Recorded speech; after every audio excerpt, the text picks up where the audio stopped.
La gente viene a Yellowstone por su belleza, que parece eterna. Millones de turistas ven géiseres que entran en erupción según lo previsto, cascadas que rugen en los cañones y bisontes que deambulan por los valles, como sombras del pasado. Pero bajo esta belleza de postal se esconde una cruel y primitiva verdad que no se menciona en los folletos. Esta es una tierra que respira el calor de un volcán inactivo. Una tierra donde el ácido capaz de disolver los huesos burbujea bajo una corteza delgada y frágil. La naturaleza salvaje aquí no solo quita la vida, sino que también la da. Puede borrar toda evidencia de que alguna vez exististe. Fue aquí, a este lugar engañosamente hermoso pero mortal, donde Colin Scott, de 23 años, y su hermana Sable, llegaron el 7 de junio de 2016. Jóvenes y llenos de vida, buscaban un rincón virgen para vivir una aventura única, lejos de las rutas turísticas. No sabían que su búsqueda los llevaría a un punto sin retorno. No tenían ni idea de que, en menos de un día, Yellowstone borraría a uno de ellos de la faz de la Tierra, en el sentido más literal y aterrador de la palabra. Colin Nathaniel Scott era un joven de 23 años de Portland, Oregón. En mayo de 2016, acababa de alcanzar un hito importante en su vida. Se había graduado con honores en psicología por la Universidad del Pacífico. El verano se extendía ante él como un lienzo en blanco de posibilidades antes de empezar a trabajar en su campo en septiembre. Era el momento de vivir una pequeña aventura, y Colin decidió visitar a su hermana Sable, que vivía en Wyoming. Hizo las maletas, se subió al coche y emprendió el viaje. Visitar a su hermana era el objetivo principal, y uno de los días tenían previsto ir al famoso Parque Nacional de Yellowstone. El 7 de junio llegaron juntos al parque, dejaron el coche en el aparcamiento, y como miles de otros turistas, se dispusieron a explorar su parte más caliente e inestable, la cuenca del Geyser Norris. En un momento dado durante su paseo, se les ocurrió una idea. Decidieron abandonar la pasarela oficial de madera y buscar una fuente termal apartada en la que bañarse. Esta práctica, conocida como hot potting, está estrictamente prohibida por las normas del parque. Aún así, los rumores sobre baños naturales, secretos, siempre han atraído a los amantes de las emociones fuertes. Su primer paso fuera de la pasarela de madera, sobre la tierra blanca, fue un paso hacia otro mundo. El aire allí era cálido y veraniego, pero con un fuerte olor a azufre. La costra mineral crujía silenciosamente bajo sus pies, pareciéndoles tan fiable y sólida como la arcilla seca. Caminaron hacia adelante, alejándose de la seguridad y la multitud, adentrándose en el paisaje extraño. Estaban rodeados de numerosas señales de advertencia y placas que literalmente gritaban sobre el peligro, la inestabilidad de la roca y el agua hirviendo. Las vieron, pero no les prestaron atención. Esas advertencias parecían estar escritas para otra persona, para alguien menos cauteloso o menos afortunado. Sable sacó su teléfono inteligente para capturar su pequeño viaje secreto. A través del objetivo de su cámara, Colin caminaba delante, seguro y tranquilo, con el telón de fondo de paisajes surrealistas. Arroyos de color naranja brillante, pozos de barro burbujeantes y columnas de vapor que se elevaban silenciosamente desde el suelo. Habían caminado unos 200 metros. Cada paso solo intensificaba su sensación de emoción y privilegio. No eran solo turistas, sino exploradores, a punto de encontrar su recompensa. Más adelante, en medio del desierto blanco, finalmente lo vieron. Una pequeña piscina perfectamente aislada con aguas cristalinas y de un azul tentador. Se acercaron al borde. El calor que emanaba de la piscina era palpable y les calentaba agradablemente los pies a través de las suelas de sus zapatillas. De cerca, el manantial era aún más fascinante. Su superficie, lisa como un zafiro pulido, reflejaba el cielo azul infinito de Wyoming. A través del agua cristalina, podían ver el fondo, pintado por la naturaleza con colores irreales, casi psicodélicos, desde el amarillo brillante hasta el naranja y el verde esmeralda, como la obra de un artista abstracto. La luz, el burbujeo rítmico y las volutas de vapor que se elevaban creaban una hipnótica sensación de paz. Era un lugar secreto y sagrado, su descubrimiento personal. Sable, contemplando esta belleza a través de la pantalla de su smartphone, sintió que su pequeña aventura se convertía en un recuerdo perfecto. Capturó a Colin, quitándose las chanclas y colocando su cartera junto a ellas. Él se volvió hacia ella, con una sonrisa de puro deleite infantil en el rostro.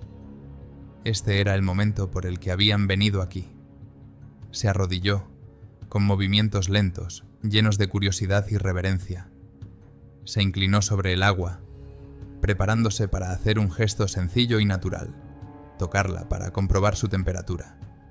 A su alrededor reinaba el silencio, solo roto por la tranquila respiración de la tierra.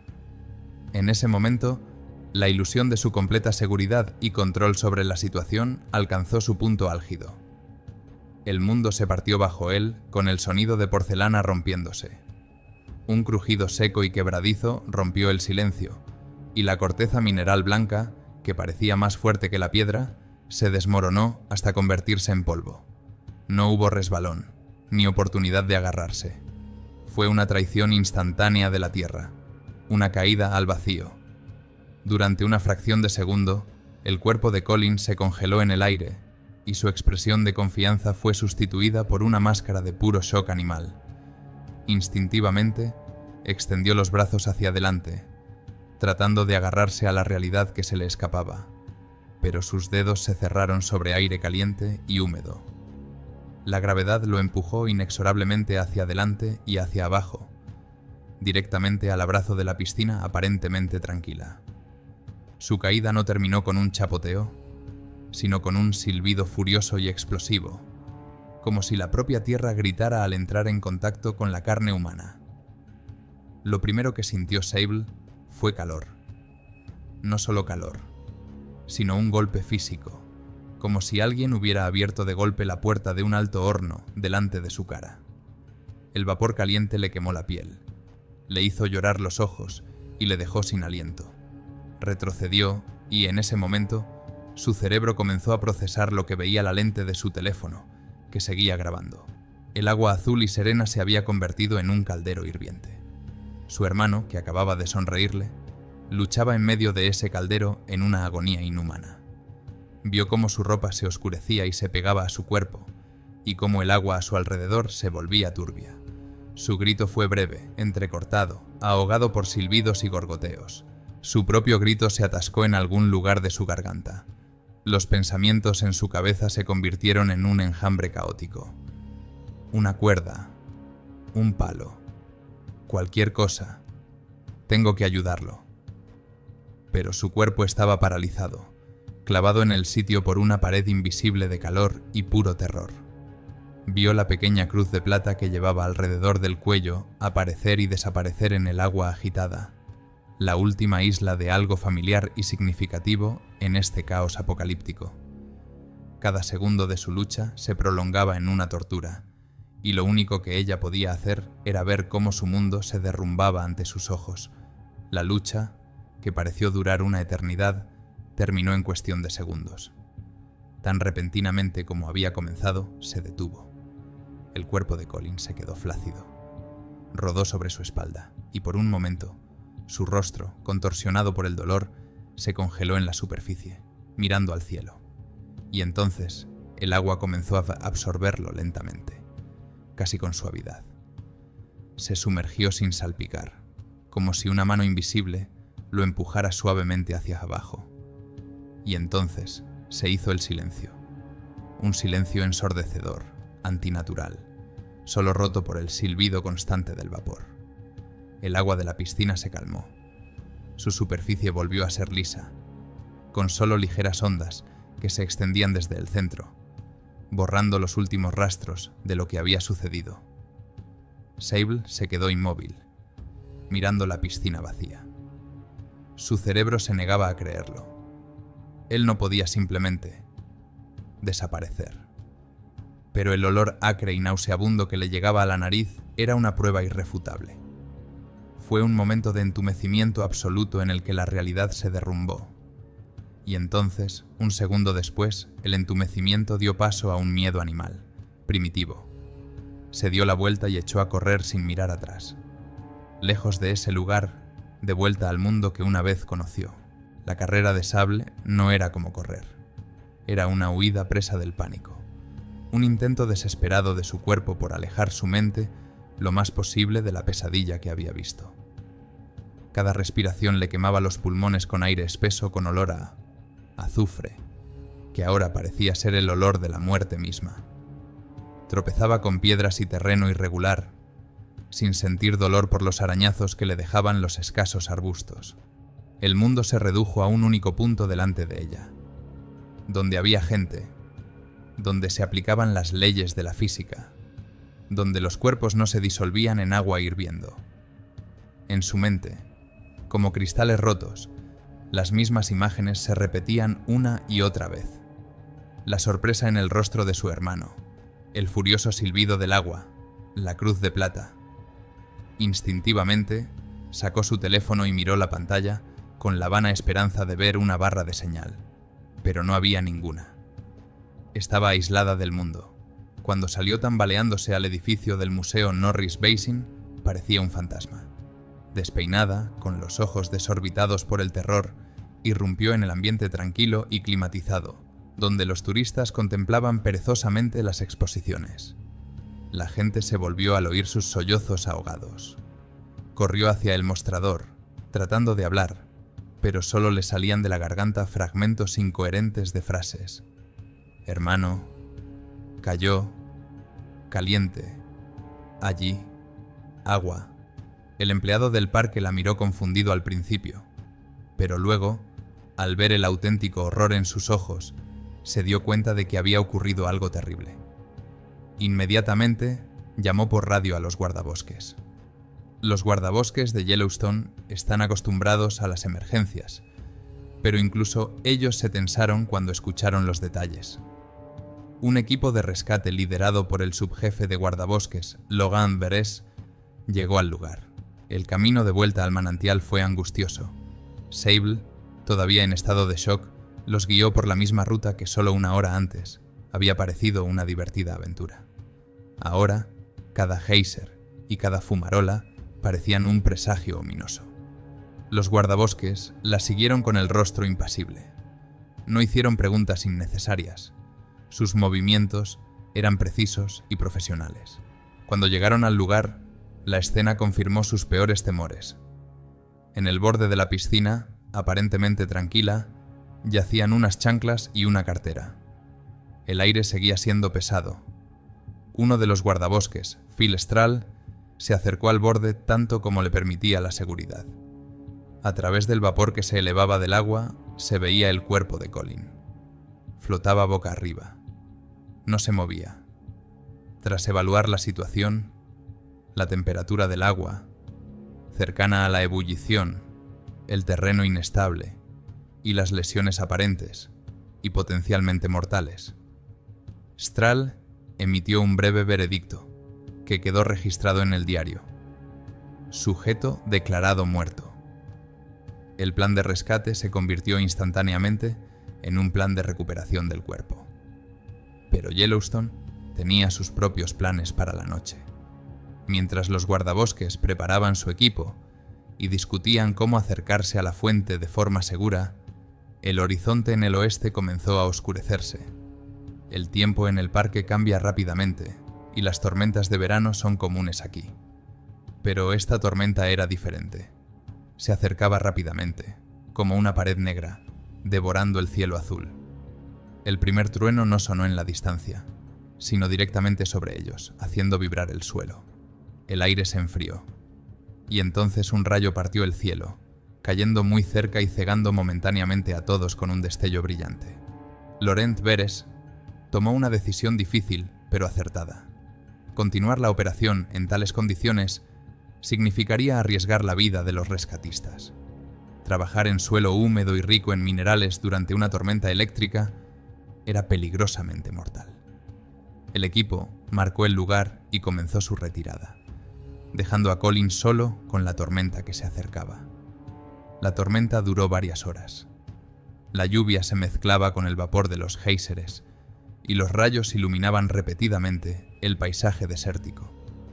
El manantial, que se había convertido en una tumba, continuaba su silenciosa labor química en la oscuridad.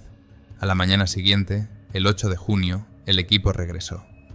La noche había borrado todo rastro de la tormenta. El cielo estaba despejado, el aire era fresco y el parque volvía a brillar con su pacífica belleza. Los guardabosques llegaron con pértigas, cuerdas y todo lo necesario para su sombría y difícil tarea. Se acercaron al manantial, esperando ver la misma escena que el día anterior, pero cuando miraron dentro del agua, se encontraron con el vacío. La piscina estaba inmaculada. El agua, clara y azul, flotaba tranquilamente, como si nada hubiera pasado. El cuerpo había desaparecido. Lo que temían se había hecho realidad. Durante la noche, la combinación de la temperatura extrema y la alta acidez del agua, como vinagre concentrado, había hecho su trabajo. Se había producido lo que Beres llamaría más tarde disolución significativa. La materia orgánica simplemente se había desintegrado. Todo lo que los rescatistas lograron encontrar después de una búsqueda exhaustiva fue esa misma billetera, deformada por el calor, y un par de chanclas de goma. Estos objetos mundanos, tirados al borde del caldero ácido, eran todo lo que quedaba de un hombre llamado Colin Scott. Esto marcó el final de la parte física de la tragedia y el comienzo de la burocrática. La pesadilla viviente de Sable, la agonía de Colin, la profesionalidad y la impotencia de los guardabosques. Todo ello debía ahora traducirse al lenguaje seco de los documentos oficiales. Así comenzó la elaboración del informe de 60 páginas del Servicio de Parques Nacionales. En él no había lugar para las emociones. Solo había hechos, cifras, diagramas y testimonios. El lenguaje del informe era insulso y poco atractivo. A Colin Scott se le denominaba el sujeto. La fuente era el objeto térmico. Su muerte era el incidente. Pero incluso a través de esta prosa burocrática, el horror de lo que había sucedido era evidente. La palabra más elocuente del documento era la conclusión sobre la operación de recuperación del cuerpo. Tras analizar la completa disolución durante la noche, los guardabosques escribieron una palabra que resumía todos sus esfuerzos: inútil. El vídeo grabado por Sable con su teléfono móvil se convirtió en lo más importante y aterrador. Era el único testigo objetivo de la tragedia. Pero después de verlo, quedó claro que no podía publicarse. La grabación de la caída, la lucha desesperada y los gritos se consideró demasiado impactante y traumática. Por respeto a la familia y por razones éticas, se clasificó como confidencial. Se convirtió en un artefacto de puro horror, enterrado en los archivos, del que se sabía su existencia pero que nadie había visto nunca. La tragedia se convirtió en un hecho oficial. Solo quedaba informar a la familia. La historia de la muerte de Colin Scott se filtró al mundo en 2 oleadas. La primera, en junio de 2016, fue una oleada de noticias trágicas pero contenidas. Un turista de Oregón muere tras caer en unas aguas termales en Yellowstone. Era una historia triste, pero por desgracia no era única en la naturaleza. El mundo se compadeció y casi inmediatamente la olvidó. Sin embargo, la verdadera tormenta comenzó 5 meses después, en noviembre, cuando se publicó el informe de 60 páginas del Servicio de Parques Nacionales, en respuesta a una solicitud de la Ley de Libertad de Información. Y entonces el mundo conoció una frase que convirtió la tragedia en una historia de horror global: disuelto en moléculas. Esta frase se extendió como un virus, infectando instantáneamente el espacio mediático. Los titulares se explotaron. Un hombre se disolvió en un geyser ácido de Yellowstone mientras su hermana lo grababa, gritaban los tabloides. Publicaciones más respetables como The Guardian, la BBC y la CNN intentaron presentar la noticia de forma más moderada. Aún así, la esencia seguía siendo la misma y no menos impactante. La historia se extendió por todo el mundo. Era demasiado horrible, demasiado cinematográfica como para ignorarla. De un simple accidente se convirtió en una novela gótica moderna. Fue entonces cuando comenzó el segundo acto digital de la tragedia. La historia de Colin pasó a ser propiedad de Internet, donde la compasión y la crueldad siempre van de la mano. Se desataron acalorados debates en las redes sociales y foros como Reddit. Miles de personas expresaron su sincero horror y sus condolencias a la familia. Intentaron imaginar los últimos momentos de Colin, el dolor y la desesperación de Sable. Pero hubo otra reacción, más ruidosa y venenosa. Aparecieron comentarios otorgando a Colin el premio Darwin, un premio cínico a la muerte más estúpida. Lo llamaron otro idiota más, que era el culpable de su propio destino. Esta crueldad era una forma de defensa psicológica. Da miedo admitir que un hombre joven, sano e inteligente pudiera desaparecer de la faz de la Tierra por un solo error. Es mucho más fácil tacharlo de tonto y así trazar una línea.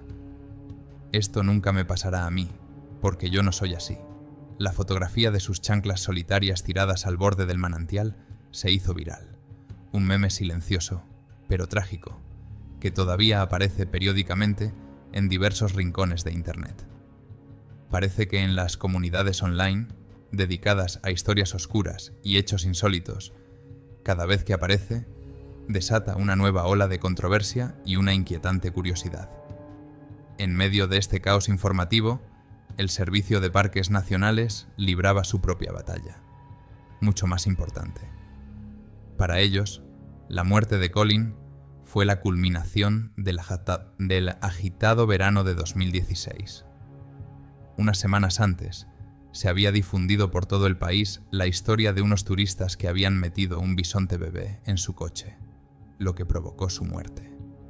Hubo docenas de incidentes de personas que se salieron de las pasarelas de la gran fuente prismática.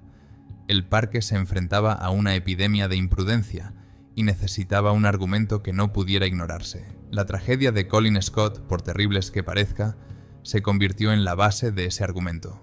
Los responsables del parque, desde el superintendente Dan Wenk hasta la secretaria de prensa Jody Lyle, repetían el mismo mantra.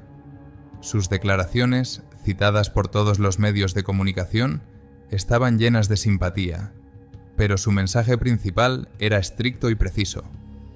Sigan las normas. Permanezcan en las pasarelas. Repitieron incansablemente las estadísticas.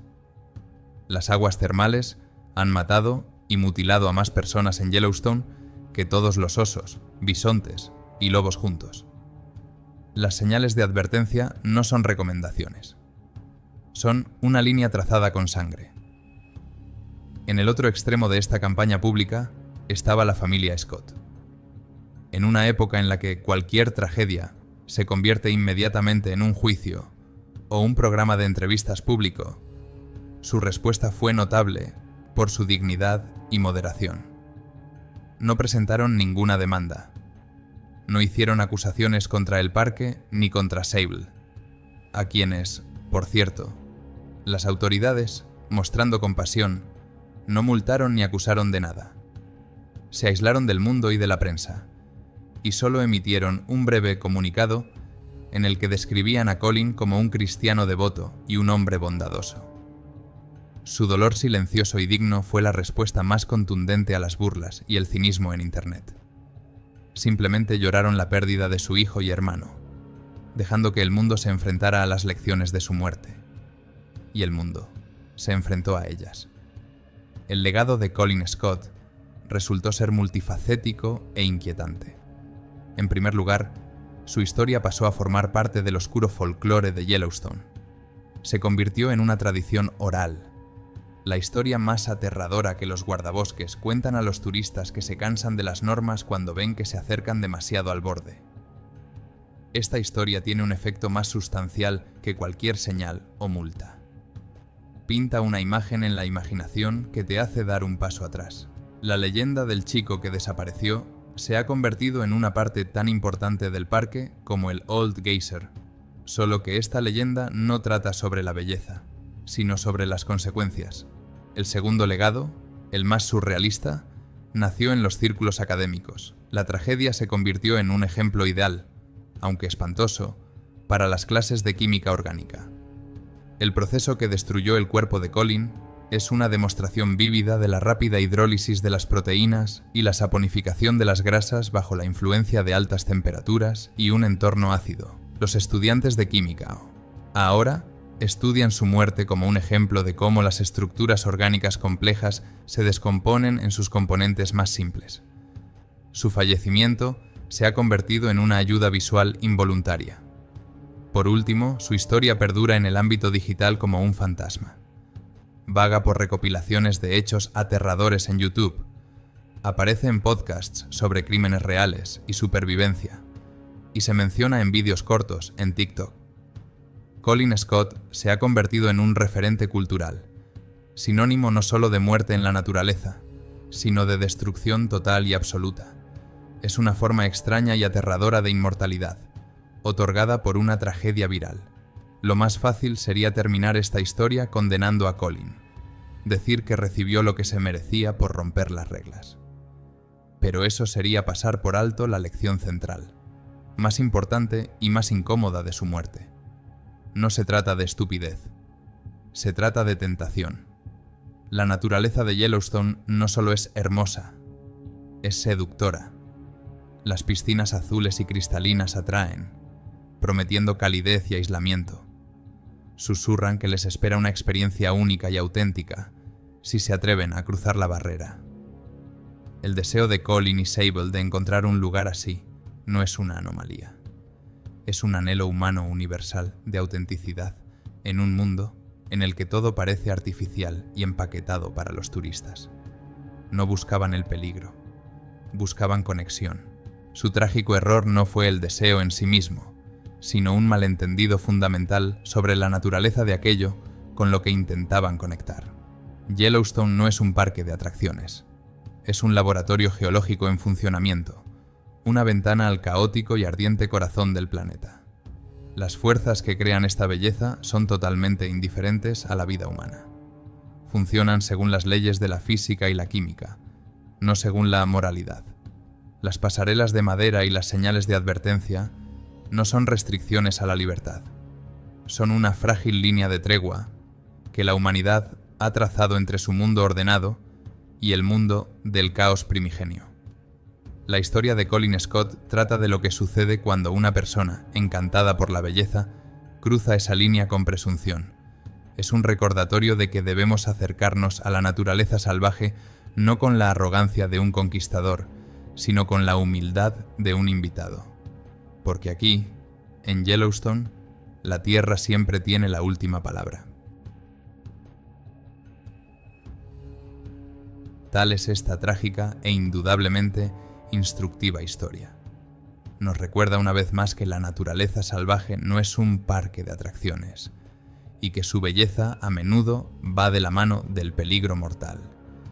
Agradecería mucho conocer su opinión al respecto. ¿Cree que Colin Scott fue un intruso imprudente que realmente merecía el cínico Premio Darwin del que tanto se ha escrito en Internet? ¿O se trata de la historia de un joven cuya sed natural de aventura terminó en un error trágico e inimaginable? Comparta su opinión en los comentarios. Me interesará leer cada uno de ellos.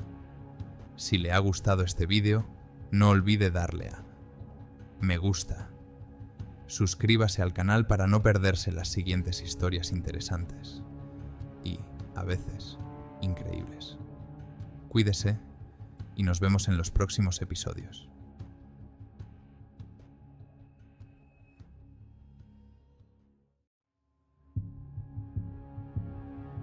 La delgada corteza terrestre que separa a los visitantes de Yellowstone del hirviente infierno subterráneo es a veces engañosamente fuerte.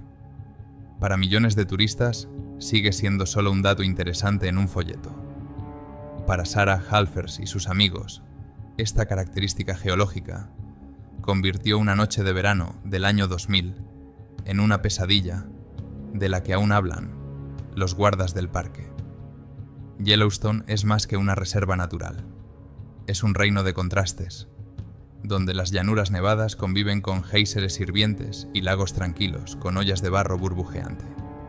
Aquí, bajo una fina corteza de tierra, hay una enorme caldera volcánica, un gigante dormido, cuyo aliento se deja sentir en más de 10.000 manantiales termales, repartidos por todo el parque. Especialmente peligrosas son las fuentes termales, masas de agua engañosamente bellas, con aguas cristalinas que pueden alcanzar temperaturas de hasta 93 de Celsius. Sus brillantes tonos turquesa, naranja y amarillo atraen la mirada, ocultando peligros mortales. Desde 1872, estas calderas naturales se han cobrado más de 20 vidas, el doble que los ataques de osos y bisontes juntos. Agosto de 2000 fue un verano de calor estival en Yellowstone. Durante el día, el sol bañaba de luz las praderas y los valles, mientras que por la noche la temperatura descendía hasta unos agradables 100 grados. Millones de turistas acudieron en masa a Yellowstone para visitarlo. Millones de turistas acudían al parque para ver el famoso geyser Old Slujaka o el majestuoso Grand Prismatic Spring. Pero también había quienes conocían el parque desde otra perspectiva. Los empleados estacionales para quienes Yellowstone se convertía en hogar y lugar de trabajo durante el verano. Para los jóvenes empleados del parque, este verano parecía la realización del sueño americano. Trabajar en un paraíso natural, hacer nuevos amigos y salir de fiesta después de sus turnos. Los raros fines de semana exploraban rincones del parque inaccesibles para los turistas ordinarios. Pero cuando la noche envolvió una de esas expediciones en una oscuridad impenetrable, la línea que separaba la aventura de la trampa mortal era más delgada que la corteza terrestre por encima de los manantiales hirvientes de Yellowstone. Sarah Halfers, una estudiante de 20 años de Oroville, destacaba entre los trabajadores temporales de Yellowstone, con una sonrisa brillante y un entusiasmo inagotable. Estudiante de tercer curso de biología en la Western Washington University, veía el trabajo en Yellowstone como una oportunidad de poner en práctica lo que estaba aprendiendo en teoría. Hacía que todo el mundo se sintiera especial. Dice de ella su amiga Lluvia Storm, con la que trabajaron juntas en el comedor del Old Faithful Inn. En su tiempo libre, Sarah paseaba a menudo con un cuaderno de dibujo, dibujando plantas y tomando notas sobre la vida salvaje. Lance Bucci era todo lo contrario de Sarah, un chico tranquilo de Holiday, Utah, recién salido del instituto, que trabajaba como conserje en el Old Faithful Inn.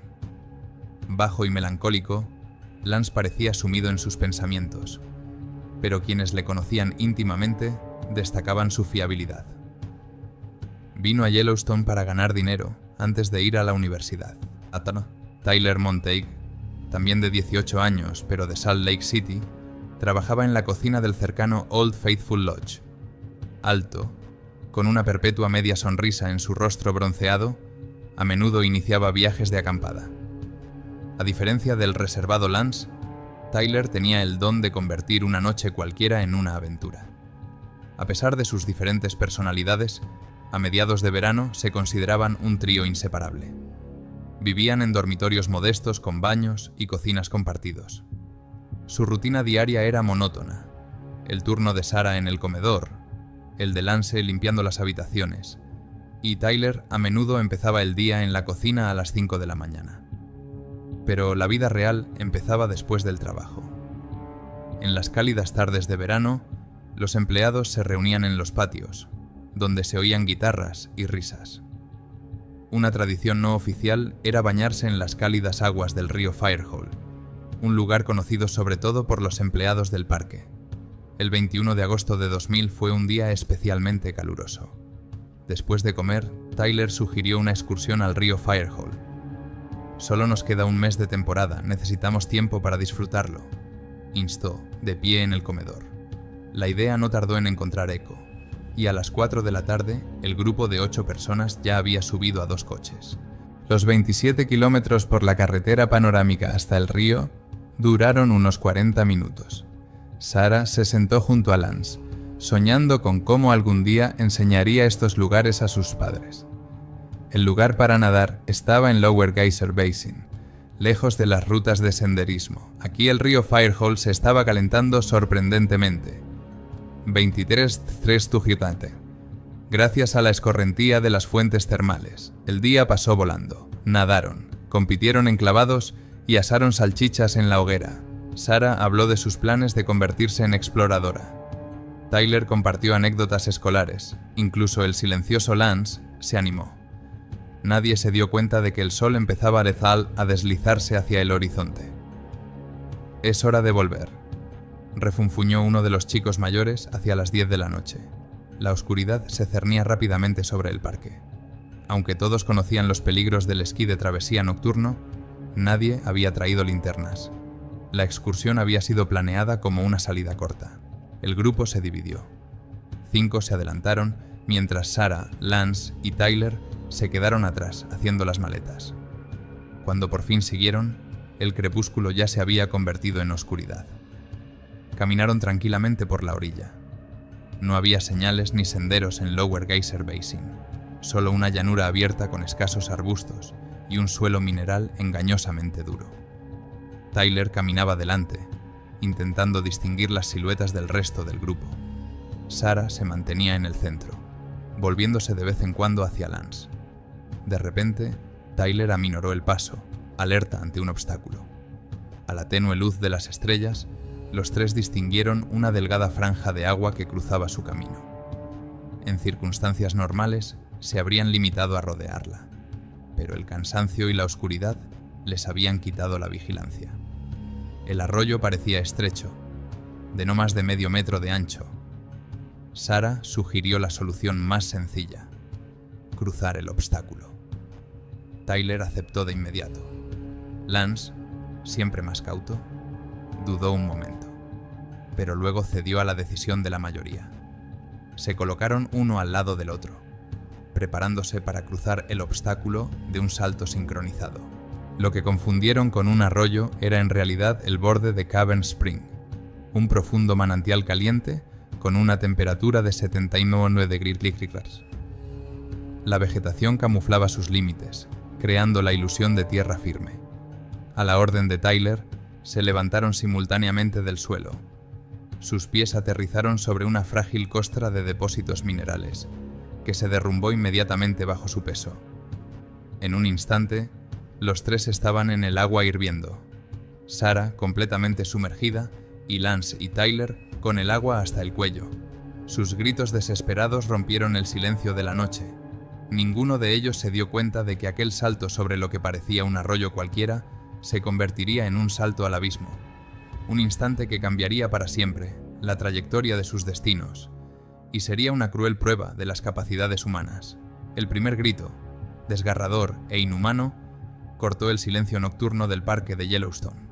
Le siguieron 2 más, igualmente desesperados y llenos de un dolor insoportable. Los 5 hombres que se habían adelantado se volvieron al oír el grito, horrorizados al darse cuenta de que se había producido un desastre.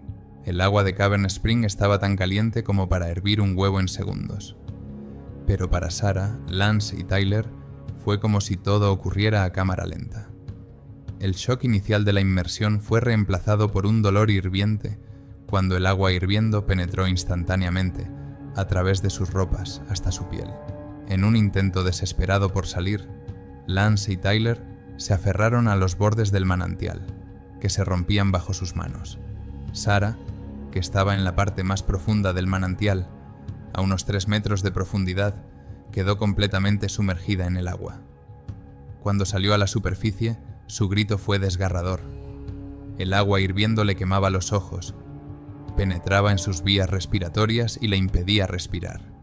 Su piel, expuesta directamente a temperaturas 2 veces superiores al punto de ebullición, recibía quemaduras de 3er grado con cada segundo que pasaba en el manantial.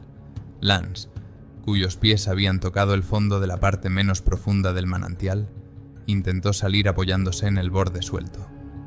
Casi lo consigue, pero otra parte de la corteza mineral se derrumba y vuelve a caer en el agua hirviendo, esta vez hasta el pecho. Tyler, el más alto de los 3, consiguió agarrarse a una sección más firme de la orilla. Su cuerpo, sumergido hasta el cuello, sufría un dolor aplastante, pero seguía intentando salir mientras empujaba a Sarah hacia el borde del manantial. Los otros 5 miembros del grupo, al oír los gritos, se apresuraron a regresar. Apenas podían distinguir lo que ocurría en la oscuridad, pero los aterradores sonidos indicaban el desastre. Cuando llegaron al lugar de la tragedia, vieron el espectáculo de pesadilla de sus amigos, agonizando en una nube de vapor que salía del manantial. Los primeros momentos de pánico fueron sustituidos por una actividad febril. Los 2 tipos más duros se tumbaron boca abajo, distribuyendo su peso, y extendieron los brazos hacia Tyler, que estaba más cerca del borde. Agarrándolo por los hombros, empezaron a subirlo lentamente. Cada movimiento iba acompañado de gritos de dolor a medida que la piel dañada se desprendía bajo sus manos. Tyler, una vez en terreno seguro, señaló inmediatamente a Sarah, que perdía fuerzas en lo más profundo del manantial. Los rescatadores formaron una cadena viviente, extendiéndose a lo largo de la orilla para llegar hasta la niña, evitando al mismo tiempo las zonas peligrosas. Cuando consiguieron sacarla del agua, apenas estaba consciente. Lance, que intentó salir por su cuenta, volvió a caer al agua hirviendo. 2 rescatadores, arriesgando su propia seguridad, se metieron en el agua hasta los tobillos, sufriendo quemaduras casi instantáneas, pero consiguieron sacarlo. Los 3 quedaron tendidos en el suelo alrededor del manantial. Los rescatadores les quitaron rápida pero cuidadosamente la ropa mojada. A la tenue luz de las estrellas, pudieron ver que tenían la piel cerosa, señal inequívoca de quemaduras profundas. El transporte hasta los coches se convirtió en un calvario angustioso. Sarah, inconsciente, fue transportada en una camilla improvisada con su chaqueta. Lance y Tyler intentaron caminar por su cuenta, apoyándose en los hombros de sus amigos. Tras 1,5 kilómetros hasta el aparcamiento, el grupo cargó a los heridos en los coches. El trayecto hasta la clínica duró unos 40 minutos. Durante este tiempo, el estado de los 3 se deterioró. Tyler entró en estado de shock, con la piel cubierta de ampollas del tamaño de su puño. Lance se desmayaba periódicamente del dolor. Sarah no recuperaba el conocimiento. Su respiración era cada vez más dificultosa. En la clínica All Faithful, un pequeño centro médico con equipamiento básico, fueron recibidos por los médicos de guardia. Dada la gravedad de sus heridas, llamaron inmediatamente a un helicóptero para evacuarlos. Mientras esperaban la llegada de la aeronave, les administraron analgésicos, les conectaron sueros para combatir la deshidratación y les aplicaron apósitos estériles en las zonas con quemaduras más graves. El helicóptero de rescate llegó sobre la 1 de la madrugada. Los pilotos, acostumbrados a las llamadas de emergencia, se quedaron atónitos ante la gravedad de las lesiones. Las 3 víctimas fueron subidas al helicóptero médico y trasladadas al aeropuerto de West Yellowstone. Desde allí, un avión médico especializado los trasladó al centro de quemados de la Universidad de Utah, en Salt Lake City, a donde llegaron sobre las 3 de la madrugada del 22 de agosto. El centro de quemados de la Universidad de Utah, uno de los mejores del país, se preparaba para recibir a los pacientes con la máxima atención. Pocas veces habían tenido que rescatar al mismo tiempo a 3 pacientes con quemaduras tan extensas. El personal médico trabajó como un solo organismo. Se prepararon los quirófanos, se descongeló la piel de los donantes y se llamó a los mejores especialistas. Los médicos, tras examinar a las víctimas, se encontraron con una estadística espeluznante. Sarah tenía quemaduras de 3er grado en el 100% de su cuerpo. Lance y Tyler tenían quemaduras de 2º y 3er grado en el 90% y el 97% respectivamente. En una escala de probabilidad de supervivencia, sus posibilidades de sobrevivir eran inferiores al 10%. Sarah, cuyo estado era más crítico, fue conectada inmediatamente a un respirador. Las quemaduras le habían provocado un edema que amenazaba con cortarle las vías respiratorias. La piel se desprendió casi por completo, dejando al descubierto las terminaciones nerviosas y los capilares, lo que provocó una pérdida crítica de líquidos y electrolitos. Los médicos lucharon por su vida, administrándole enormes dosis de antibióticos para prevenir la infección, que con daños tan extensos podía desarrollarse a la velocidad del rayo. Lance y Tyler entraron en coma inducido para reducir el dolor y la carga metabólica de sus cuerpos. Se les conectó a sistemas de soporte vital, con monitores que controlaban cada cambio en su estado. Un equipo de cirujanos plásticos comenzó los primeros cuidados de la herida, retirando el tejido muerto y preparando un posible injerto de piel. A lo largo del día, el estado de Sarah siguió deteriorándose. A pesar de todos los esfuerzos de los médicos, su cuerpo, que había sufrido daños irreparables, se negaba a luchar. Sus órganos internos, quemados por las altas temperaturas que penetraban en su piel, empezaron a fallar uno a uno. A las 15:00 horas del 22 de agosto, su corazón se había parado. Los intentos de reanimación fueron infructuosos. A las 17:00, 14 horas después de llegar al hospital, Sarah Halfers fue declarada oficialmente muerta. Para la familia Halfers, la noticia de la muerte de su hija fue como un trueno. Lo último que supieron de Sarah fue una entusiasta carta sobre una maravillosa experiencia de verano en Yellowstone. Dan Halfers, el padre de Sarah, recibió la llamada de la administración del parque a primera hora de la mañana e inmediatamente voló a Salt Lake City, pero no pudo coger a su hija con vida. Mientras tanto, Lance y Tyler seguían luchando por la vida en la unidad de cuidados intensivos. Su pronóstico seguía siendo muy desfavorable. El doctor Jeffrey Saffel, cirujano jefe del centro de quemados, dijo en un breve comentario a la prensa que los jóvenes no tenían más de un 30-40% de posibilidades de sobrevivir. El personal de Old Faithful Inn and Lodge, donde trabajaban Sarah, Lance y Tyler, se enteró del incidente en la mañana del 22 de agosto. La noticia se difundió al instante, causando conmoción e incredulidad. Muchos no podían creer que una divertida excursión al río pudiera haber acabado en semejante tragedia. Al anochecer, cuando llegó la noticia de la muerte de Sarah, los dormitorios se habían sumido en el silencio. Las alegres sentadas con guitarras fueron sustituidas por tranquilas conversaciones sobre lo frágil que es la vida humana frente a los elementos naturales. Los guardas del parque dieron una sesión informativa de emergencia a todos los empleados, recordándoles las normas de seguridad, especialmente por la noche y en las zonas de actividad geotérmica. Pero esas palabras parecían tardías. 3 jóvenes habían pagado un precio terrible por su simple ignorancia del paisaje y la falta de linternas en un paseo nocturno. Mientras la familia de Sarah Halfers se preparaba para su funeral, Lance y Tyler continuaban su lucha por la vida en el centro de quemados de la Universidad de Utah. Cada nuevo día era considerado un pequeño milagro por los médicos. Las estadísticas eran aterradoras. Los pacientes con quemaduras en más del 80% de su cuerpo rara vez sobreviven. En el caso de Lance y Tyler, la cifra superaba el 90%. Su tratamiento fue un proceso difícil y agonizante. Pasaron varias semanas en coma inducido, conectados a máquinas de soporte vital.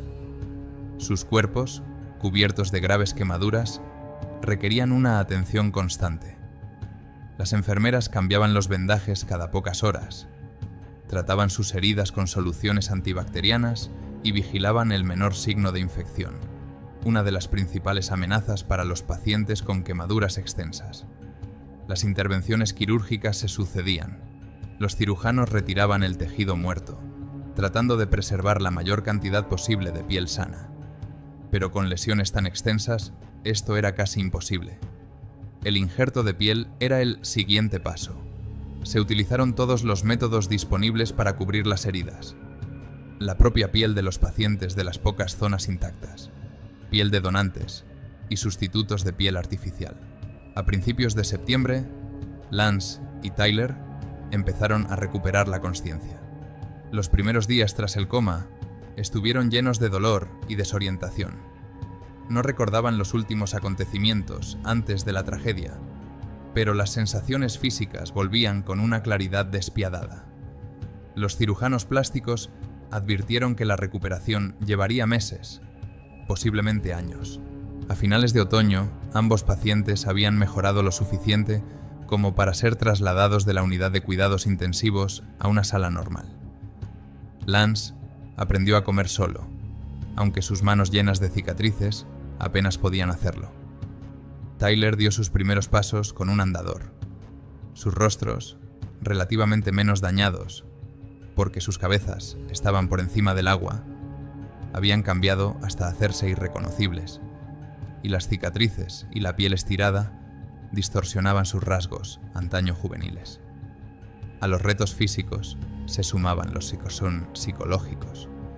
Ambos jóvenes sufrían estrés postraumático, pesadillas y ataques de pánico. La noticia de la muerte de Sarah fue un duro golpe para ellos. Fue especialmente dolorosa para Tyler, que a menudo se culpaba por haber sugerido que fueran al río Firehole aquel fatídico día. Liz Montague, la madre de Tyler, destacó la extraordinaria actitud de su hijo ante el incidente en una rara entrevista. Está decidido a dejarlo atrás y seguir adelante con su vida. Esa clase de valentía a una edad tan temprana es asombrosa. Tyler se ha negado a emprender acciones legales contra el Servicio de Parques Nacionales, por considerar que la responsabilidad de lo ocurrido es suya. La familia de Lance Bucci eligió un camino diferente. A finales de 2000, cuando quedó claro que las facturas médicas superarían el $1.000.000, empezaron a discutir la posibilidad de una demanda. Lance, a diferencia de Tyler, no hizo declaraciones públicas sobre su actitud ante la tragedia, centrándose en la recuperación física. En diciembre de 2000, ambos pacientes fueron dados de alta del centro de quemados. Les esperaba un largo camino de rehabilitación, fisioterapia, ejercicios para recuperar la movilidad, ayuda psicológica. Pero la prueba principal la superaron. Sobrevivieron contra todo pronóstico. El funeral de Sarah Halfers tuvo lugar el 29 de agosto de 2000 en Oroville, Washington, su ciudad natal.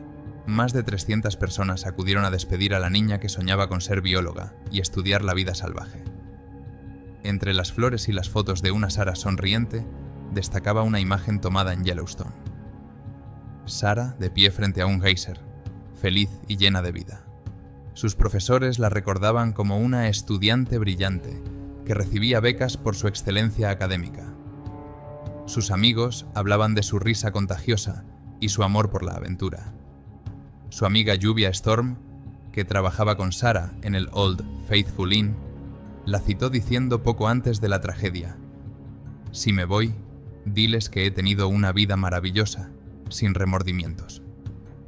Esas palabras se convirtieron en el lema de una nueva fundación creada por la familia Halfers para apoyar a los estudiantes de biología de la Western Washington University.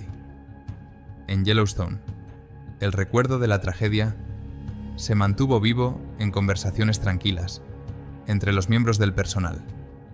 No se celebraron actos conmemorativos oficiales en el parque, de acuerdo con la política del Servicio de Parques Nacionales de interferir lo menos posible en el entorno natural. Pero entre los empleados de Old Faithful surgió la tradición de utilizar antorchas, incluso en los paseos cortos tras la puesta de sol, un homenaje tácito a la memoria de Sarah. El 12 de junio de 2001, la situación dio un giro legal. Los padres de Lance Bucci presentaron una demanda contra el Departamento de Interior y el Servicio de Parques Nacionales.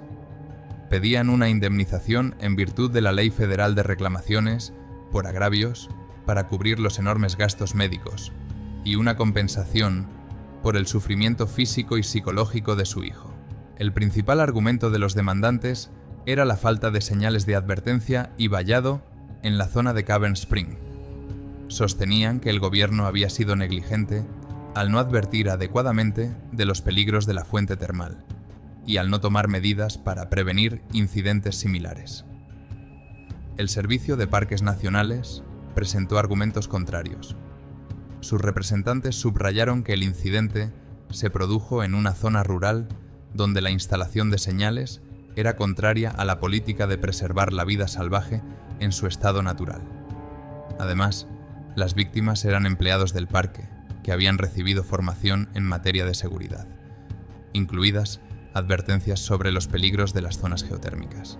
El juez William Downs, que instruyó el caso, visitó personalmente el lugar de la tragedia para hacerse una idea completa de las circunstancias. Inspeccionó Cavern Spring durante el día y la noche, evaluando la visibilidad de la fuente y la capacidad de reconocer el peligro.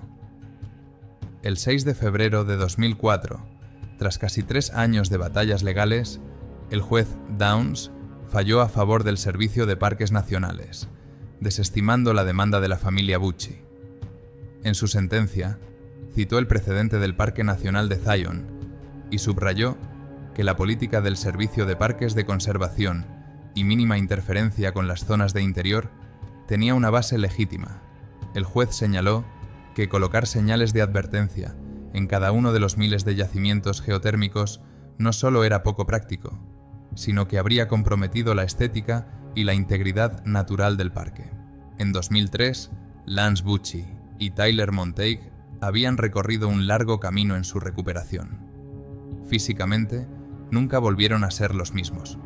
Sus cuerpos llevaban para siempre las marcas de aquella fatídica noche. Extensas cicatrices cubrían gran parte de sus cuerpos, limitando su movilidad y recordándoles constantemente sus experiencias. Ambos habían tenido que someterse a varias operaciones de cirugía plástica para devolver una mínima funcionalidad a las articulaciones, comprimidas por el tejido cicatricial. Tyler, haciendo gala de una valentía asombrosa, pudo volver a llevar una vida relativamente activa. Según su madre, empezó a montar en bicicleta, a hacer senderismo e incluso fue a la universidad. Su historia se convirtió en un ejemplo de la increíble resistencia del espíritu humano. En raras entrevistas, recalcó que no culpaba al parque ni a las circunstancias, sino solo a su propia decisión de adentrarse en la naturaleza sin la formación adecuada. Lance, que eligió un camino más privado, evitó la publicidad. Desde el final del juicio, apenas ha aparecido información sobre su vida en los medios de comunicación. Todo lo que se sabe es que su recuperación continuó y que los procedimientos médicos se convirtieron en parte integrante de su nueva realidad. El incidente del 21 de agosto de 2000 fue una de las 22 víctimas mortales asociadas a las aguas termales de Yellowstone desde la fundación del parque en 1882. Es notable no solo por su tragedia, sino también porque fue la primera vez que 3 personas sufrieron quemaduras críticas al mismo tiempo, todas ellas empleados del parque, no turistas. El Servicio de Parques Nacionales no ha introducido cambios significativos en las normas de seguridad desde el incidente. La zona de campo, incluida la de Cavern Spring, permaneció sin señales ni vallas, de acuerdo con la filosofía de preservar los espacios naturales en su estado prístino. El único cambio fue una sesión informativa mejorada para el personal estacional, con una explicación más detallada de los peligros de las zonas geotérmicas por la noche. La tragedia de Sarah, Lance y Tyler plantea a la sociedad una difícil cuestión sobre el equilibrio entre la accesibilidad de los espacios naturales y la seguridad de los visitantes. ¿Deben los parques nacionales convertirse en zonas cuidadosamente señalizadas y valladas, perdiendo su carácter prístino? ¿O debe recaer la responsabilidad en quienes deciden ir más allá de los senderos establecidos? Cada bando tiene sus argumentos, pero una cosa permanece constante: la naturaleza de Yellowstone, bella y peligrosa al mismo tiempo, sigue atrayendo a millones de visitantes cada año. Y la historia de Sarah Halfers, Lance Bucci y Tyler Monteith sirve como sombrío recordatorio de que incluso un momento de descuido puede tener trágicas consecuencias. En la Western Washington University, la beca Sarah Halfers Memorial Scholarship ayuda anualmente a estudiantes de biología a perseguir los sueños que ella nunca tuvo la oportunidad de cumplir. Su corta vida, truncada a los 20 años, nos recuerda la fragilidad de la existencia humana frente a los elementos y que incluso los lugares más mágicos de la Tierra requieren respeto y precaución. Gracias por ver este vídeo hasta el final. Si te ha gustado esta historia, no dejes de apoyarnos con un like, así como de suscribirte al canal para no perderte nuevos y emocionantes vídeos. Cuídate y nos vemos en los próximos episodios. El Parque Nacional de Yellowstone es un lugar donde la naturaleza se revela en su prístina belleza, pero tras su esplendor se esconde el verdadero poder. géiseres que brotan de las entrañas de la Tierra, lagos cristalinos envueltos en vapor y bosques interminables atraen a miles de turistas de todo el mundo. Sin embargo, este lugar no tolera los descuidos. Todos los años se producen decenas de incidentes en Yellowstone debido a la sobreestimación de las oportunidades, la infravaloración de los peligros naturales y los cambios repentinos del entorno. Aquí, cada recodo del sendero puede esconder tanto un emocionante descubrimiento como una amenaza mortal. ¿Qué puede ocurrir cuando el riesgo y la inexperiencia se cruzan en esta majestuosa naturaleza? Esta historia narra un viaje que comenzó como una excursión normal, pero se convirtió en una batalla contra la propia naturaleza, con vidas en juego. El verano de 1997 estaba en pleno apogeo en el Parque Nacional de Yellowstone, y la naturaleza florecía. La luz del sol se colaba entre las espesas copas de los árboles, y el viento arrastraba consigo el olor a resina y frescor. Las mesetas volcánicas se divisaban a lo lejos en el horizonte, moteadas con manchas marrones de llanuras cubiertas de hierba y lagos cristalinos. El aire era cálido, pero había una tenue humedad, recordatorio de la proximidad de manantiales geotérmicos. Esta mañana, 14 de julio, era perfecta para comenzar la excursión.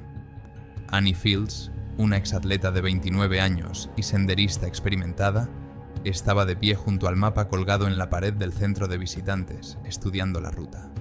Siempre le habían gustado las actividades al aire libre, pero esta excursión prometía ser especial, lejos de las rutas de senderismo, donde uno podía sumergirse de verdad en la naturaleza salvaje. Para ella, esta ruta no solo era una oportunidad de descansar del ajetreo de la ciudad, sino también de poner a prueba su temple. Annie quería demostrar que su experiencia y sus conocimientos podían ayudarla en cualquier situación, incluso en las más impredecibles. Detrás de ella estaban sus compañeros. Lewis Carter, fotógrafo de 30 años, guardaba cuidadosamente su cámara en la mochila. Para Lewis, esta excursión era una oportunidad de crear una serie de imágenes únicas que soñaba con presentar en la próxima exposición. Sin embargo, había una motivación más profunda detrás. Lewis quería demostrar a su antiguo mentor que era capaz de crear algo único que pudiera impresionar a la comunidad profesional.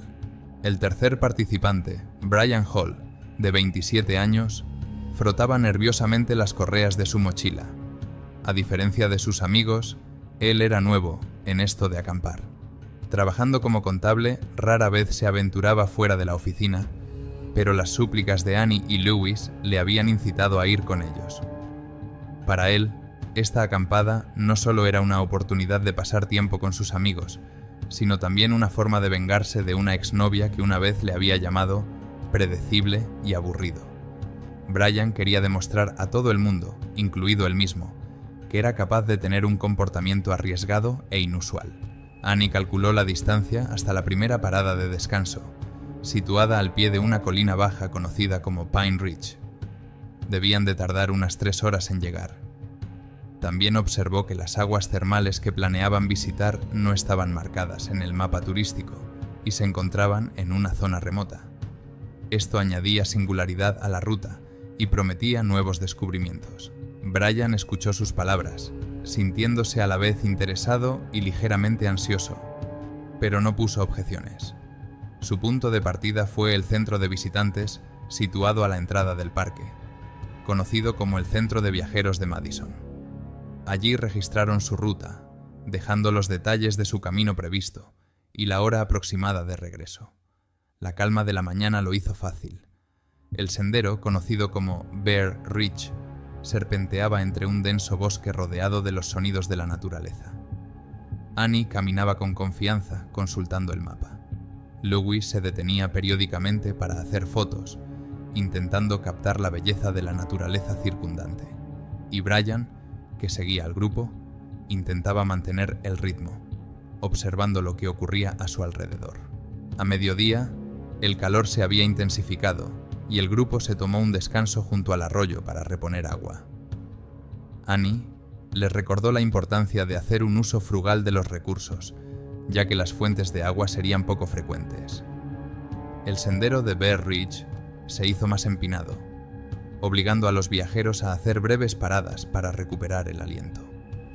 Annie caminaba con confianza, tratando de no perderse el lugar donde el sendero debía cruzar un antiguo camino de caza que se adentraba en el bosque.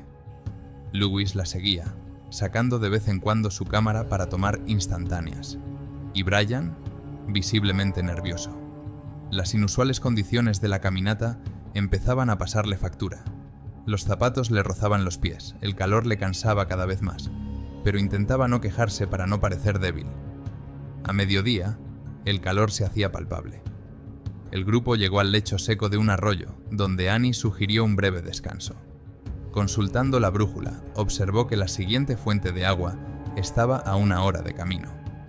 Tras un descanso, se pusieron de nuevo en marcha. El arroyo que seguían estaba cubierto de arbustos. Annie sabía que esta ruta era poco frecuentada, y se dio cuenta de que corría un cierto riesgo, pero confiaba en sus habilidades, y quería demostrar que podía guiar al grupo incluso a través de tales dificultades. Los problemas empezaron cuando Lewis, al hacer una foto, golpeó accidentalmente la cara de Brian con su trípode, provocando un altercado. Annie intervino rápidamente, calmando a ambos. Las tensiones se relajaron un poco, pero el ambiente de la excursión empezó a deteriorarse. Al anochecer, Annie había elegido un lugar para acampar en un claro rodeado de árboles. Montaron el campamento, encendieron un pequeño fuego y prepararon la cena. Lewis tomó algunas fotos del fuego y Brian, envuelto en su saco de dormir, trató de ocultar su irritación. En ese momento se arrepintió 100 veces de haber aceptado este viaje. Annie, sentada junto a la hoguera con un mapa, contemplaba la ruta de mañana. Se da cuenta de que el grupo empieza a tener dificultades y que mañana será aún más difícil. Antes de irse a la cama, recordó a todos que mantuvieran la calma y siguieran el plan. Sin embargo, la ansiedad se apoderaba de ella. La excursión era menos fácil de lo que esperaba. La mañana comenzó con el tranquilo susurro del viento entre los árboles. El claro donde habían dormido parecía tranquilo, pero el cansancio iba creciendo en su interior. Annie había despertado a todos antes del amanecer, con la esperanza de que el comienzo temprano ayudara a aliviar la tensión acumulada. Lewis parecía concentrado. Su cámara ya no hacía clic tan a menudo. Empezó a conservar su energía, dándose cuenta de que el exceso de entusiasmo podía ser un obstáculo. Brian, por su parte, estaba deprimido y sentía dolor en los pies. La ruta se hizo más difícil a medida que el bosque se hacía más espeso y el camino se perdía entre arbustos y árboles caídos. Incluso Annie empezaba a perder la paciencia, captando las miradas interrogantes de Lewis, como si esperara que ella admitiera que el camino era más difícil de lo esperado. El problema del agua llegó antes de lo que Annie había previsto. Al cabo de un par de horas de viaje, se toparon con un arroyo que parecía ideal para reabastecerse. Annie comprobó el sabor del agua y decidió que probablemente habría que filtrarla. Sin embargo, al filtrarla, se dieron cuenta de que el agua estaba saturada de pequeñas partículas de arena que obstruían rápidamente la membrana del filtro. Los intentos de limpiarla fracasaron y el filtro, finalmente, se estropeó. El grupo se quedó con unas reservas de agua mínimas y les esperaba un tramo del viaje aún más caluroso y seco. Annie intentó mantener la calma y sugirió que siguieran adelante, con la esperanza de encontrar otra fuente de agua. Pero Brian empezó a preguntarse por qué ella no había previsto esa posibilidad. Su breve discusión terminó rápidamente cuando Annie le recordó que tenía experiencia y que no tenían tiempo que perder. Al mediodía, el calor se había intensificado. El grupo salió a una llanura abierta donde la sombra de los árboles era una rareza. Annie ofreció un pequeño respiro junto a un solitario árbol de gran tamaño. Estudió el mapa y se dio cuenta de que iban a atravesar una zona conocida por sus manantiales geotérmicos.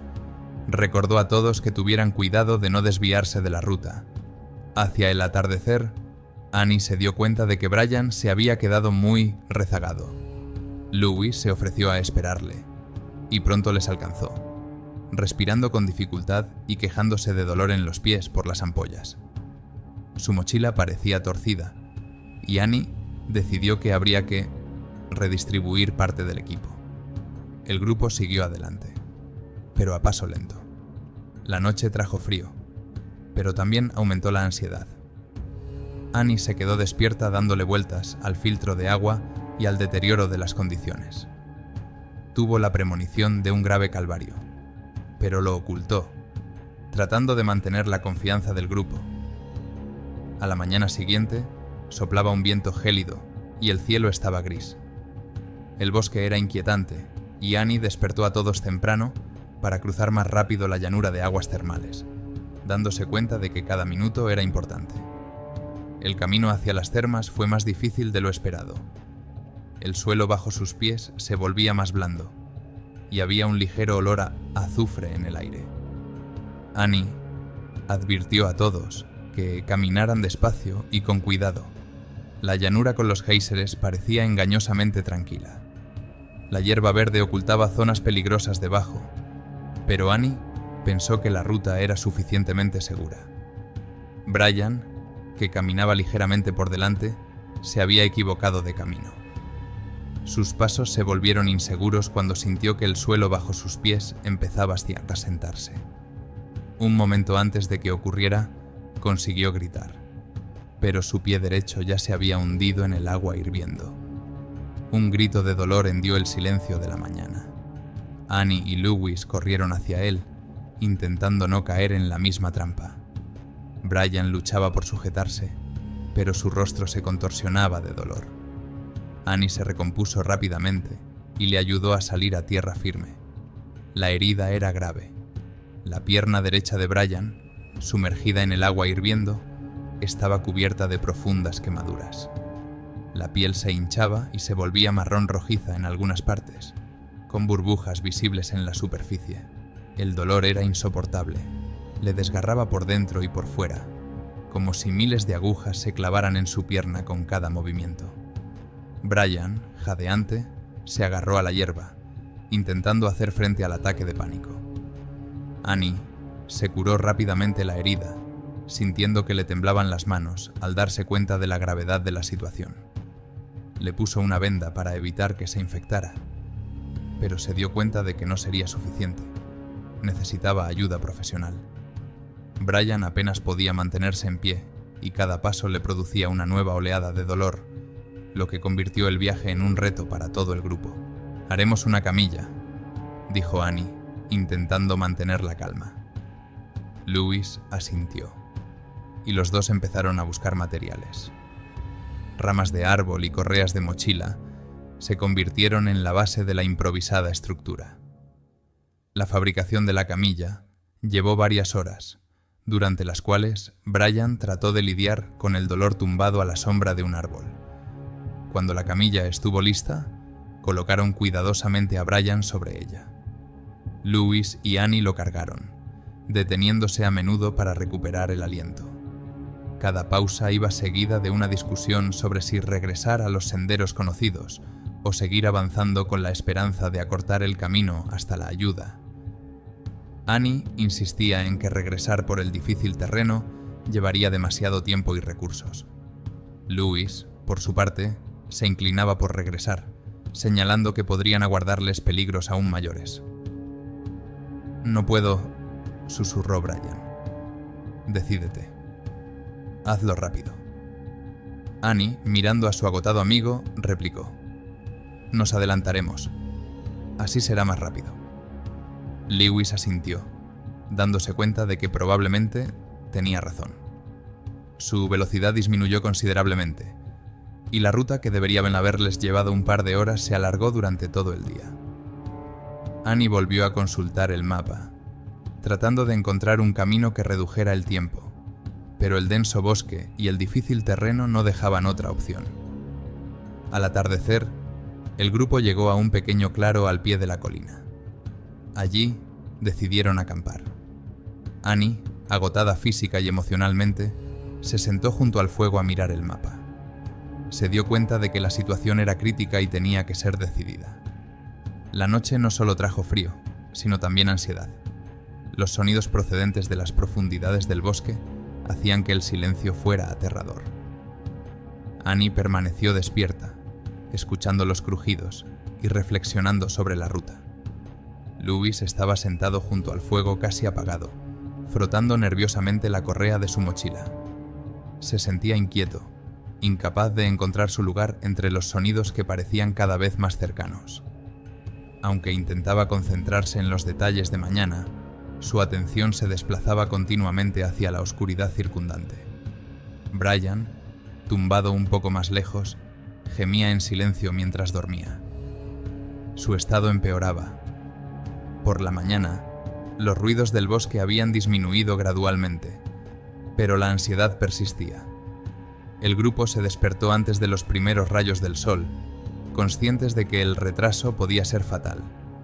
Annie y Louis depositaron cuidadosamente a su amigo en la camilla y se pusieron en marcha. Annie trató de elegir los tramos más suaves, pero el cansancio y el esfuerzo hacían mella. Cada parada era breve para mantener el impulso. Todos eran conscientes de los riesgos y de que cualquier retraso podría tener consecuencias irreversibles. A media tarde hicieron una parada de descanso. Annie estudió el mapa, comprobando la distancia hasta el arroyo, que tenía que estar cerca. Louis divisó un sendero a la sombra de los árboles y lo señaló. Podía ser un sendero de caza que conducía al agua. A pesar del riesgo de desviarse del sendero, Annie decidió dirigirse en esa dirección. Volvieron a coger la camilla y se dirigieron hacia el sendero. El suelo se hizo más blando y entre los árboles se oía el débil sonido del gorgoteo del agua. Esto les dio fuerzas y pronto llegaron a un pequeño arroyo. Para no arriesgarse en un momento crucial, Annie decidió hervir el agua haciendo un pequeño fuego. Brian casi no reaccionaba, pero el agua caliente llevada a sus labios le hizo sonreír débilmente. El grupo decidió pasar la noche junto al arroyo, conscientes de que la continuación del viaje requeriría toda su concentración y sus fuerzas. La puesta de sol trajo alivio, pero Annie sabía que mañana sería otra prueba para su voluntad.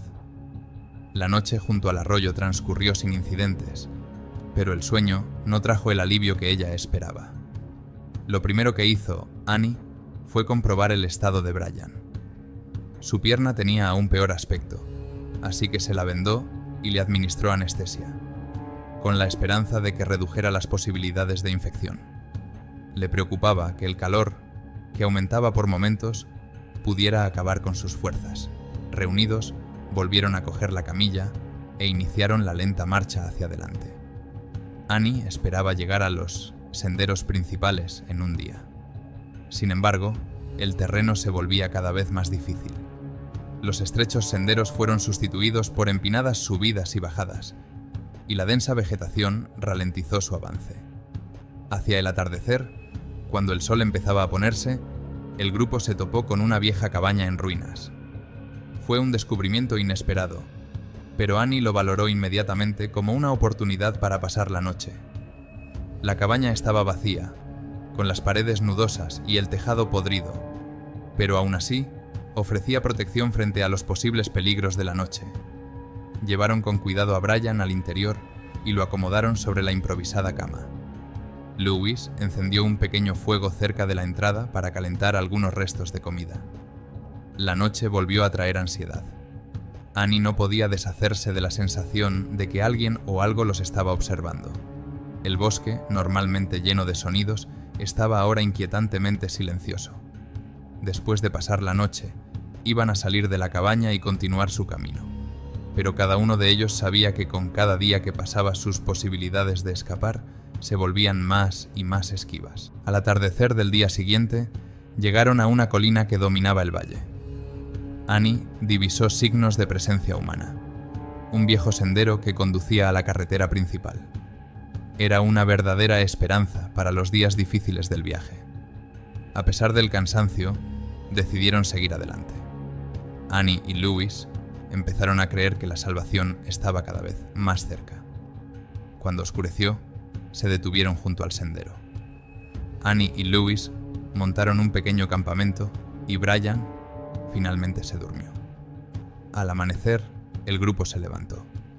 Annie y Louis se dieron cuenta de que podía ser el último día del viaje, pero quedaban pocas fuerzas. El estado de Brian se estaba deteriorando. Se había puesto pálido. Tenía la frente cubierta de sudor frío y la pierna tenía un aspecto cada vez más horrible. Deliraba y pronunciaba palabras incoherentes, apenas audibles. El camino que habían tomado el día anterior conducía a un valle donde Annie esperaba encontrar gente, o al menos signos de civilización. El cansancio se hacía insoportable, pero la idea de un rescate inminente los animaba a seguir adelante. Hacia el mediodía oyeron el murmullo del agua y se dirigieron hacia la fuente del sonido. El río resultó ser lo suficientemente ancho y largo como para formar parte de las rutas populares. Rápidamente repusieron sus provisiones de agua y continuaron por la orilla. Annie empezó a notar más señales de actividad humana, puentes viejos y árboles talados. Estos detalles reforzaron la confianza en que estaban cerca del rescate. Lewis, a pesar de su agotamiento, se empujó a sí mismo y a Annie a seguir avanzando. Hacia el atardecer, llegaron a un sendero claramente transitado. Annie y Lewis encendieron un gran fuego para hacerse más visibles, y Brian, entre gemidos, murmuró que eran buenos amigos. La mañana comenzó con expectación. El sonido del motor acercándose por el sendero fue una señal para Annie y Lewis de que su calvario estaba llegando a su fin. Cuando el todoterreno se detuvo, bajó un hombre con uniforme de guardabosques. Rápidamente evaluó la situación y entró en acción sin más preguntas. Brian fue introducido con cuidado en el vehículo y le colocaron mantas debajo para amortiguar sus movimientos. El guardabosques se puso en contacto con la base, transmitió información sobre el estado del herido y solicitó asistencia médica. Annie y Lewis, apenas capaces de controlarse por el cansancio, se sentaron uno junto al otro, sintiendo cómo la tensión de los últimos días les abandonaba poco a poco. El camino hasta el puesto parecía interminable. Annie miraba el bosque que pasaba, que ayer mismo había sido un laberinto. Lewis aferraba su cámara en silencio. Brian, con los ojos cerrados, sonrió levemente. En la base les esperaban los equipos de rescate y los médicos.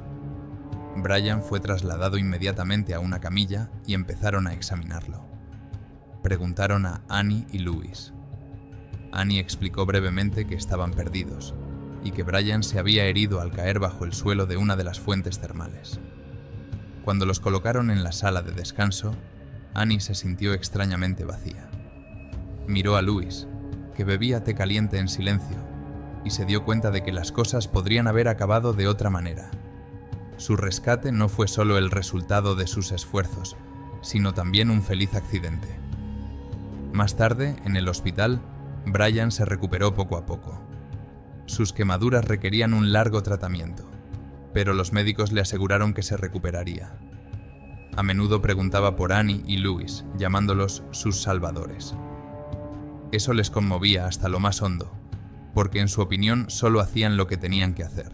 La historia terminó con un rescate, pero para cada uno de ellos fue más que eso. Aprendieron sus límites y se dieron cuenta del valor de la amistad y la ayuda mutua. Annie, Lewis y Brian nunca volvieron a hablar en detalle de la excursión, pero su vínculo era más fuerte que nunca. Los rescatadores llevan a cabo más de 2000 incidentes de búsqueda y rescate en los parques nacionales de Estados Unidos cada año. Las razones de la mayoría de estos incidentes se encuentran en la superficie: falta de agua, equipo inadecuado, pérdida de orientación o sobreestimación de las propias capacidades. Cada uno de estos casos nos recuerda que ni siquiera el viajero más experimentado es inmune a los errores. A primera vista, la naturaleza puede parecer amable y dócil, pero detrás de cada recodo del sendero puede acechar un desafío. Un filtro de agua olvidado una vez o una ruta mal programada pueden convertir un agradable paseo en una lucha por la supervivencia. Por eso la precaución, una planificación cuidadosa y el respeto por las fuerzas de la naturaleza son los mejores compañeros en cualquier aventura. Si te ha gustado esta historia, apoya nuestro canal dándole a me gusta y suscribiéndote. Escribe en los comentarios qué momento de tus viajes recuerdas más. Nos interesará comentarlo. Gracias por ver el vídeo hasta el final y nos vemos en los próximos episodios.